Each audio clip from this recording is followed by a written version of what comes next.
Bahwa Assalamualaikum salah tentang kita, warahmatullahi bahwa dia wabarakatuh. meremehkan Halo kita, bahwa ibu-ibu, dia bapak-bapak menganggap kita semuanya. tidak bisa Kali ini berbaris. kita akan melihat Ketika sebuah kita video berkerumun sebesar yang apapun mana ada jumlahnya, seorang berkumpul di satu stadion ratusan penceramah ribu, ini kalau keluarnya sebagai kerumunan, termasuk hasilnya itu apa bisa yang jadi mana ya, kekalahan. yang Tetapi sedikit orang ketika mendukung dia bersiap dengan barisan, perubahan saya kira itu lebih menanggapi menakutkan orang sebesar apa. job Pansus pemerintahan DPR Jokowi tentang itu Pilpres udah 2024 ini benar-benar penting untuk kita gemakan, kita jadikan usulan publik yang luas. melecehkan Hasilnya atau seperti namanya apa ya nanti merendahkan akan kita. terproses sendiri. Coba kita lihat Jadi aja kalau videonya, semua orang di teman-teman Indonesia ini sudah dari berbicara tentang channelnya pansus Ustadz dan lain-lain, itu Bahtiar sumbangan yang Nasir. Oke, berarti lihat dari setiap ke orang. videonya. Teman-teman anak muda yang punya TikTok ngomong soal pansus. Pukul 15:04 tadi saya teleponan sama Pak SP. Dan insya Allah jawabannya adalah firm, tidak pindah. Bismillahirrahmanirrahim. Assalamualaikum warahmatullahi wabarakatuh. Apa kabar nih semuanya? Kecewa atau bahagia? Lemah apa semangat? Oh, walaupun kecewa tetap semangat. Semangat apaan?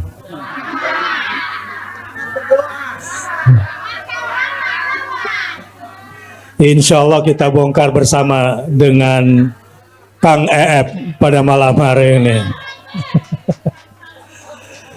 Jumpa lagi di Kingmaker. Alhamdulillah wa syukurillah wassalatu wassalamu ala rasulillah Muhammad ibn Abdullah wa ala alihi wa sahbihi wa wala wa la hawla wa la quwwata illa billah. Kita ingin membangun peradaban. Dan alhamdulillah sebagai muslim terbesar sedunia, kita harusnya menjadi teladan dalam membangun peradaban berdasarkan nilai-nilai moral. Kalau Anda bertanya, kapan satu bangsa itu dianggap ada? Maka jawabannya adalah moralnya. Innamal umamu al-akhlaqu ma baqiyat. Satu bangsa, satu kaum dikatakan masih ada entitasnya sebagai sebuah bangsa jika masih ada moralnya. Dan moral tertinggi bagi satu bangsa, terutama bagi pemimpinnya adalah apa moral tertingginya? Keadilan. Jika sudah tidak bermoral dan tidak ada nilai keadilan, maka apapun undang-undang semua akan hancur dan jadilah tirani. Ujung daripada ketiadaan moral dan keadilan adalah tirani. Apa yang terjadi pada hari ini adalah sebuah fenomena yang perlu kita cermati. Dan alhamdulillah ada juga Ustadz Deden, ajangan kita dari Jawa Barat ini. Baik Ustaz. Yang tadi sudah memberikan materi tazkiyatun nafas. Supaya kita tidak melulu terbawa emosi dan agar rasional, dan yang kita konsumsi bukan hoax dan menyebarkan hoax, karena itu akan merugikan diri kita sendiri. Karenanya malam hari ini untuk mencerdaskan kita semua dalam rangka membangun peradaban yang utama, bersama kita sudah hadir Kang E. Assalamualaikum. Waalaikumsalam warahmatullahi wabarakatuh. Saya mengikuti itu keep talk, talking. Keep talking. Jadi KEEP, jadi Kang EF Talks. Ya, jadi diikuti. Bagi yang ingin setelah ini mendapatkan narasi yang substantif, daging semua nggak perlu lama-lama, ikuti. Ya, keep talkingnya Kang EF di YouTube-nya. Dan semua di situ ada yang penting-penting buat kita semua. Benar nggak sih terjadi TSM tuh sebetulnya? Langsung ya to the point ya. Saya pikir mau tanya keep talking. Ternyata TSM. Ya. TSM ini kan istilah yang digunakan untuk menggambarkan tingkat pelanggaran kejahatan pemilu atau kecurangan yang tertinggi. Jadi T-nya apa ya? Terstruktur. S-nya sistematis. M-nya masif. Nah, jadi TSM itu adalah kejahatan pemilu yang didesain, melibatkan struktur dari atas sampai ke tingkat bawah, yang diamankan oleh sistem direktif yang terjaga, terjadi di banyak sekali tempat, sehingga terpenuhilah T, S, dan M itu. Jadi menurut saya, sekarang ini, jika dilihat dari gejala di atas permukaan yang kita sedang saksikan, yang kita tonton, kita baca, dan seterusnya, ini jelas TSM. Jelas TSM. Jelas TSM. Tetapi, yang kemudian diperlukan sekarang adalah tantangan untuk membuat kesimpulan di atas permukaan itu terverifikasi, tervalidasi. Apa yang nggak boleh terjadi? Yang nggak boleh terjadi adalah para pengusung paslon, kalau pilpres, partai-partai pengusungnya, dan semua elemen kerja pemenangannya yang mau membuktikan TSM, itu tidak punya satu sindrom yang saya ingin sebut sebagai Prabowo Subianto Sindrom. Wow. Tajam nih, dalam nih. Prabowo sindrom lah kira-kira, Iya, TSM sindrom ya. Prabowo Sindrom itu begini, menolak hasil pemilu, menggugat lewat jalur hukum yang tersedia, tapi nggak punya bukti yang cukup. 2019 Itulah yang nih. disebut Prabowo Sindrom. 01, 03 itu nggak boleh punya sindrom itu. Sekarang kita menunggu pembuktian bahwa mereka memang punya kekuatan yang sama terstrukturnya, yang sama sistematisnya, yang sama masifnya untuk membuktikan TSM itu memang terjadi. Ini tantangan. Dan dalam demokrasi ini kompetisi yang terbuka. Kalau kemudian ternyata 01, 03 tidak punya kemampuan untuk itu, maka memang sistem kita bermasalah.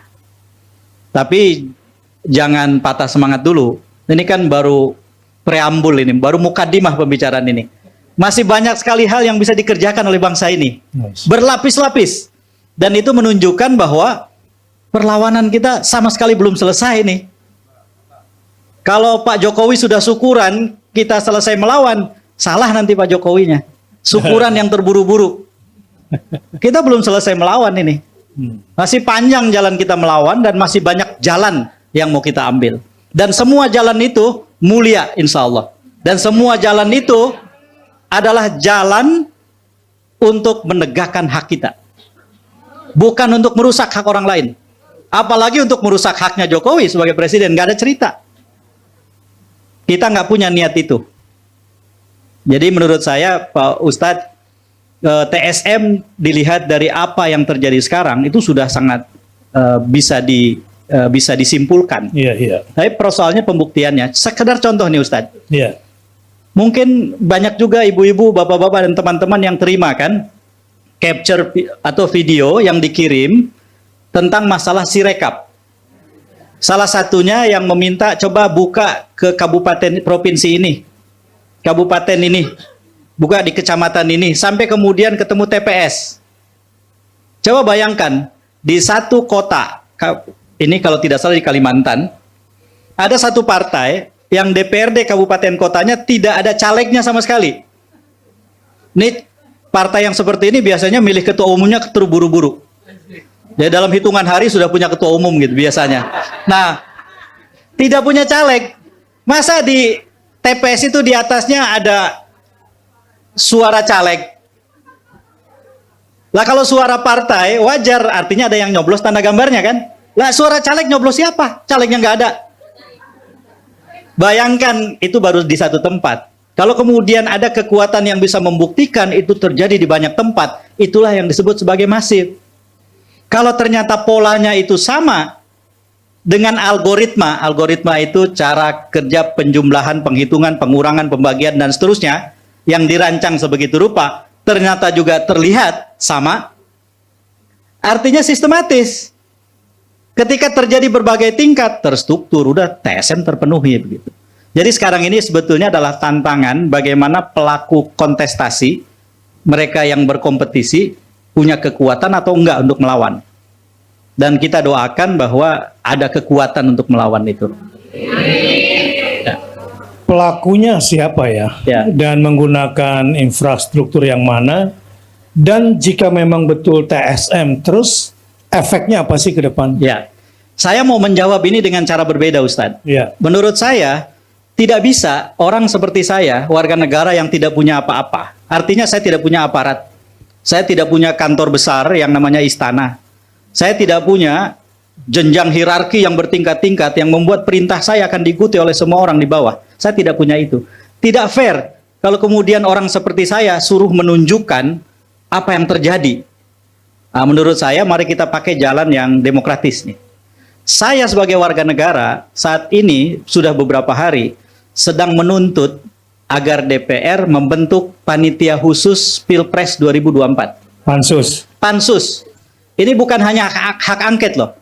Saya ceritakan bedanya ya. Apa bedanya? Hak angket adalah satu hak yang dimiliki DPR untuk mempertanyakan kepada eksekutif dipimpin oleh presiden tentang sesuatu yang sangat penting.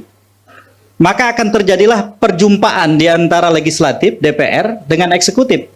Ya. Jadi presiden dengan aparaturnya, Ya. DPR sebagai lembaga DPR. Lalu kemudian terjadilah tanya jawab. Sejumlah pertanyaan harus direspon seperti permohonan pertanggungjawaban. Kalau pansus, panitianya dibentuk, dikasih waktu tertentu yang spesifik. Misalnya katakanlah 20 hari. Dari tanggal 25 Februari sampai dengan tanggal 17 Maret. Woi, udah ngasih tanggal nih. Saya udah ngasih tanggal nih, supaya konkret karena waktu kan terus berjalan nih. 25 Februari sampai dengan 17 Maret, itu 20 hari tuh. Iya. Kenapa 17 Maret? Karena penetapan hasil pemilu itu 30 Maret menurut jadwal KPU. Iya. Jangan sampai lewat itu. Iya. Artinya, pansus ini harus bekerja untuk memproses sampai kemudian akhirnya pada tanggal 30 Maret ketika memang harus diputuskan sesuatu, keputusannya adil. Pansus itu terdiri dari seluruh fraksi yang ada di DPR yang keanggotaannya mewakili kekuatan masing-masing pihak. Lalu kemudian pimpinannya akan dipilih dari satu paket yang diajukan. Udah jelas paket yang menang siapa? 5 partai, PDI Perjuangan, P3, Nasdem, PKS, PKB, itu 54,6% di DPR. Kalau mereka kompak, sudah jelas siapa yang menang gitu loh. Problemnya kalau mereka tidak kompak, tapi kita doakan mereka kompak. Amin. Nanti saya akan mungkin cerita Ustadz beberapa komunikasi yang saya lakukan dengan beberapa pihak tanpa saya sebutkan namanya atas nama etika, hanya untuk memberi informasi kepada publik bahwa nggak benar itu, banyak sekali berita yang mengatakan ini sedang pecah, ini sedang ini dan seterusnya. Ya, itu framing media ya. Iya, framing media yang jangan sampai kita kemudian jadi korbannya. Nah, kembali ke soal tadi, 20 hari itu yang akan terjadi adalah dilibatkannya oleh DPR yang disebut para pemangku kepentingan, stakeholders. Jadi bukan hanya presiden dengan aparaturnya. Ya tentu saja presiden dan aparaturnya akan dilibatkan, dipanggil. Akan dipanggil Kapolri untuk menjelaskan dari pertanyaan-pertanyaan anggota pansus, apakah benar peristiwa ini terjadi, apakah benar ini terjadi, apakah benar ini terjadi, kenapa kepolisian membiarkan ini terjadi, kenapa mobilisasi aparatur ini terjadi sampai setingkat ini. Kapolri yang harus menjawab. Kepala desa juga bisa dipanggil. Ya, ke Pak Mendagri.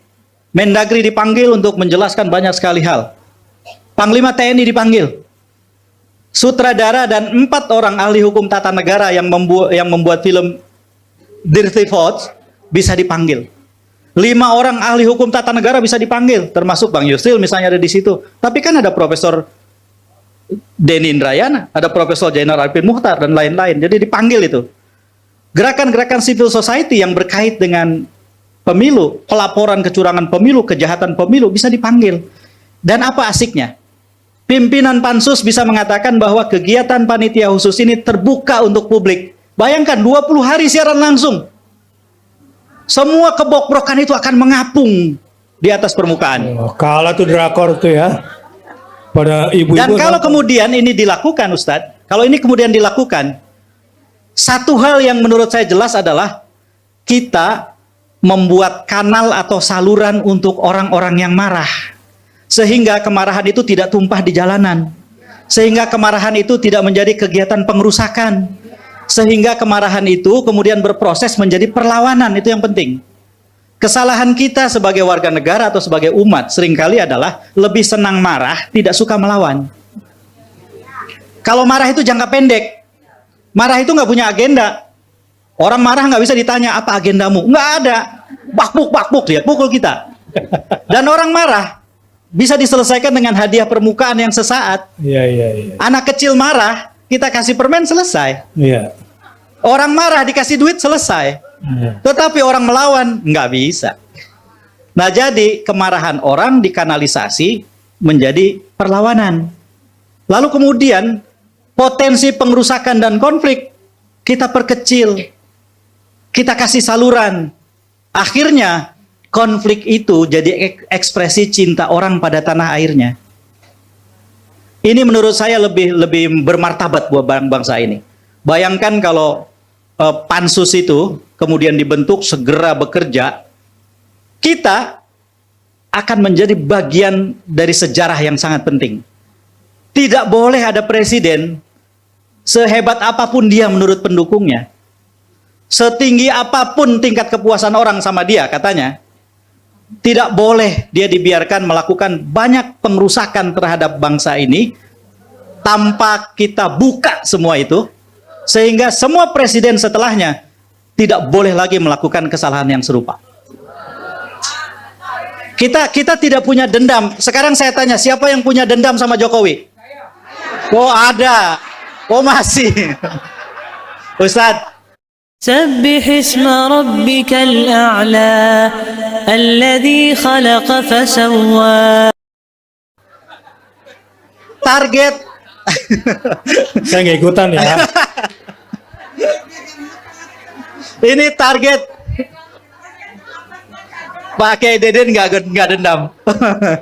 Target dari pertemuan kita, forum kita malam ini adalah kita olah rasa dendam itu, kita timbun dengan rasa cinta tanah air, dan ekspresinya adalah perlawanan yang tidak berhenti untuk Jokowi. Mantap. Saya mau tanya, marah apa lawan?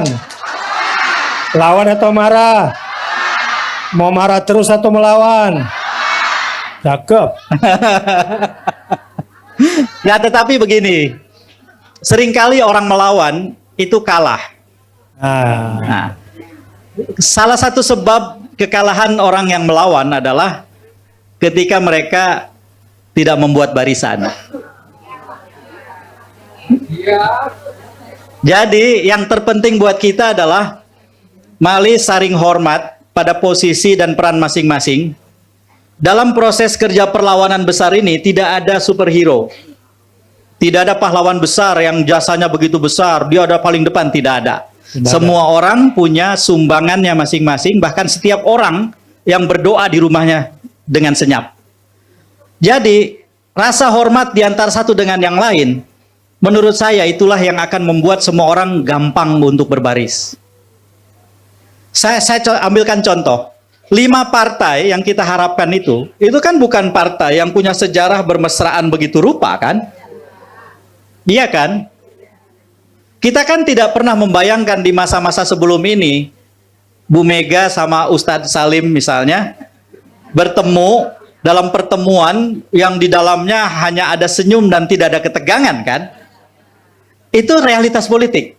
Tetapi ketika kemudian setiap kita bersepakat bahwa cinta kita pada tanah air dan keinginan kita untuk membersihkan sejarah pemilu 2024 menenggelamkan semua yang lain, kenapa tidak pimpinan 4 partai yang lain bertemu di rumah Bu Mega gitu? Bu Mega paling sepuh, Bu Mega yang paling duluan melawan loh. Kita hormati, dan seorang ibu. Jadi kalau dikasih jatah Bu Mega itu jatahnya 3. Ketua umum partai yang lain 1 kan, ibu, bapak, kan begitu. Tanya aja sama Ustadz sama Kiai. Betul. Hidup ibu-ibu. Itu yang disebut yang 5 itu berbaris. Tapi kalau yang 5, jangan gitu dong, cari tempat yang netral. Itu udah tanda-tanda mereka nggak bisa berbaris tuh. Datang ke rumah Bu Mega 4 orang itu. Iya kan? Pak Surya, Ya kalah lah seniornya sama Bu Mega. Belum. Makanya kita omongin. Yang disebut mengingatkan dalam kebaikan dan dalam kesabaran, ya inilah prakteknya kan. Kita tidak bisa ketemu dengan satu-satu, ya kita omongin di sini. Siapa tahu nyampe kan? Amin. Saya yakin nyampe. Bayangkan kalau itu terjadi, maka banyak sekali hal yang bisa terjadi. Nah, yang disebut berbaris juga di antara kita. Berbaris di antara kita juga penting, karena biasanya kita itu lebih senang berkerumun daripada berbaris kan. Berkerumun itu jumlahnya banyak, tapi satu dengan yang lain tidak saling terikat, tidak punya kesepakatan tentang agenda besar yang sedang diperjuangkan. Kadang-kadang tahu alamat apa yang mau dituju, tapi nggak tahu trayeknya, gimana menuju ke alamat itu. Ya nggak akan. Oke, itu dia bapak-bapak, ibu-ibu semuanya tentang tanggapan pemilu kemarin. Banyak banget yang masalahnya Indonesia lagi tidak baik-baik aja ya, bapak-bapak, ibu-ibu semuanya. Banyak yang komplain, dan ustadz-ustadz pun angkat bicara gitu ya, karena demi keadilan gitu ya, demi pemilu yang jujur ya teman-teman semua. Seperti biasa kita doakan juga semoga semua pejuang penegak keadilan semuanya sehat selalu, panjang umurnya, amin ya Allah ya rabbal alamin. Dan kita berdoa juga kepada guru-guru kita, semoga beliau sehat selalu, amin ya rabbal alamin. Semoga ya yang nonton juga sehat dan semuanya sehat selalu. Kita doakan semoga cepat selesai sih ini isu ketidakstabilan sekarang. Banyak yang protes gitu ya, terutama agar pemilu ini memang benar-benar harus adil, kalaupun menang harus adil atau jujur. Oke, itu aja videonya. Terima kasih. Kita berdoa semoga dengan membaca Al-Fatihah, kita berdoa untuk semuanya supaya sehat selalu. Al-Fatihah. Bismillahirrahmanirrahim. Alhamdulillahirabbil alamin. Arrahmanirrahim. Maliki yaumiddin. Iyyaka na'budu wa iyyaka nasta'in. Ihdinas siratal mustaqim. Siratal ladzina an'amta 'alaihim ghairil maghdubi 'alaihim waladdallin. Terima kasih. Assalamualaikum warahmatullahi wabarakatuh.